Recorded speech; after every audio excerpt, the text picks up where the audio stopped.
It was still dark on Chicago's southwest side, the kind of darkness that makes every sound feel louder, every shadow feel closer. Most of the city was asleep, but in the 4800 block of South Bishop Street, something was already moving. A garage door, a car pulling in, a quiet moment that should have been routine. What nobody on that block knew was that in less than 60 seconds, gunfire would rip through the silence.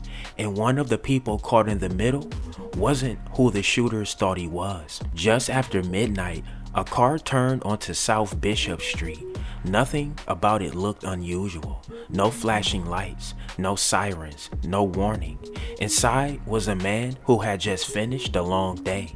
He was off duty. No uniform, no squad car. Just someone trying to get home.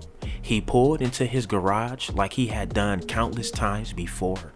The door began to close, and that's when something else appeared.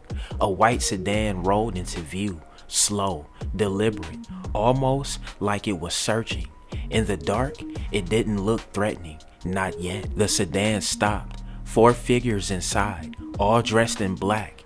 The car doors opened, and suddenly, the quiet street wasn't quiet anymore. 4 silhouettes jumped out into the night. 3 of them were holding something that glinted under the streetlights. Something that changed everything. Within seconds, they began firing. Not warning shots, not into the air. Straight toward the car inside the garage. The garage door was still moving, still closing. Still not fast enough. The gunmen thought they had the upper hand. 4 against 1. Surprise on their side. Darkness covering their faces. But there was one thing they didn't know. The man inside that garage wasn't just a target. He was a trained officer. And even off duty. He was still armed. As bullets shattered glass and tore through metal, the victim did something the attackers weren't expecting. He fired back. Suddenly, the ambush wasn't so simple anymore. Now, it was a shootout on a quiet residential block with houses, families, and sleeping neighbors just feet away. Video just released today showing a shooting that left an off-duty Chicago police officer hurt.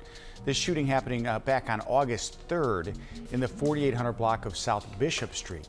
The Civilian Office of Police Accountability, COPA, says the officer was pulling into a garage when 3 men get out of a separate car. They then opened fire as that garage door closes. Investigators say the officer fired back. He wasn't hit by gunfire, did suffer a minor injury. No one's in custody in this case either. The exchange was fast, violent, chaotic, and then, just as quickly as it began, it was over. The garage door finally came down. The gunman ran back to the white sedan. Tires screeched. The car disappeared into the night, leaving behind broken glass, shell casings, and a neighborhood that would never forget what just happened. The officer survived. He wasn't hit by a bullet, but shattered glass cut his hand during the attack. Minor injuries, a lucky outcome considering what could have happened. He was taken to the hospital, checked, released, and then quietly placed on administrative duty. Not because he did something wrong, but because that's what happens when police gunfire is involved. Standard procedure, 30 days, no patrols, no street duty, just waiting. Twice in just a few hours, police officers shot at suspects threatening people with a knife. It comes as we are seeing some new video that shows a shootout between an off-duty police officer and 4 gunmen. Our SL Rezai live at CPD headquarters taking a closer look at all of these investigations. SL? Yeah, Marie, Erica, there's a rising concern for the safety of police officers on and off the job, as one of those situations last night was actually involving an off-duty cop. And we know the newly released video by COPA shows the violent moments an off-duty police officer is under attack. Different camera angles from the early morning hours of August 3rd captured over a dozen gunshots in the back of the Yards neighborhood. At one point, you can see a white sedan reverse down the street as a female off-duty officer is backing into a garage. Moments later, you see the white car drive down the alley with the passenger door already propped open. 4 masked suspects jump out and start shooting into the garage. Moments later, she called 911 for help. 10-1, I'm an off-duty officer. They shot at me. I shot back. They're in a white sedan, 4-door, multiple heads. Thankfully, the officer wasn't shot, only injured by broken glass. Former Chicago Police Superintendent Gary McCarthy tells me being on high alert is something that becomes a lifestyle for police officers. The thing that's really troubling is that this is the job that we take on. This is the situations that we get into. And quite frankly, I've been involved in more than a couple of hundred gun arrests, and every one of those arrests is an armed confrontation with a criminal. And you don't know which one is going to turn into a shootout. He was concerned to hear about the 2 police-involved shootings that just happened overnight.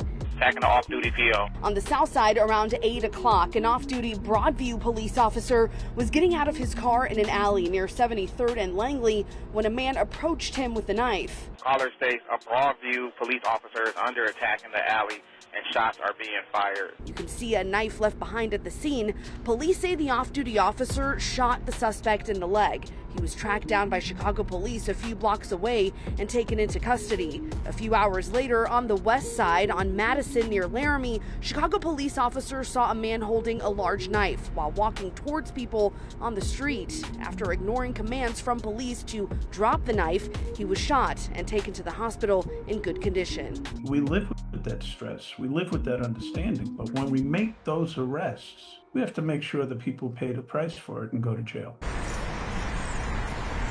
And as part of protocol, both that off-duty Broadview officer and the Chicago police officer will be on administrative duties over the next 30 days as the investigation into the shooting is led by the civilian office of police accountability. For weeks, the public didn't know much, just a few lines in a report, but then the videos were released. Home surveillance cameras, multiple angles, each one showing the same thing. The white sedan, the 4 figures, the sudden gunfire. You can see them jump out. You can see 3 of them raise their weapons. You can see the garage door sliding down as bullets fly. And you can see them running back to their car and vanishing like ghosts. No arrest, no suspects named, no motive explained. Why was that garage targeted? Did they know who was inside? Was it a robbery, a mistaken identity, or something much darker? Right now, nobody is saying, and that silence, that's what makes this case so unsettling, because someone, somewhere, knows exactly what that white sedan pulled up to do that night. Chicago moves fast. Another shooting, another block, another story that fades into the background. But this one didn't end. 4 armed men are still out there. A motive is still missing. And one officer was reminded that in this city, even when you clock out, you're never really off duty. And whatever happened on South Bishop Street that night, it isn't over yet. Not even close. Alright, y'all, there y'all have it, man. That's the crazy story of the CPD officer getting ambushed by the YNs. Hey, man, get in that comment section. Let me know what y'all think. Drillers and trappers, we outside trapping and drilling 247. Don't go nowhere. Watch that next video. Gang!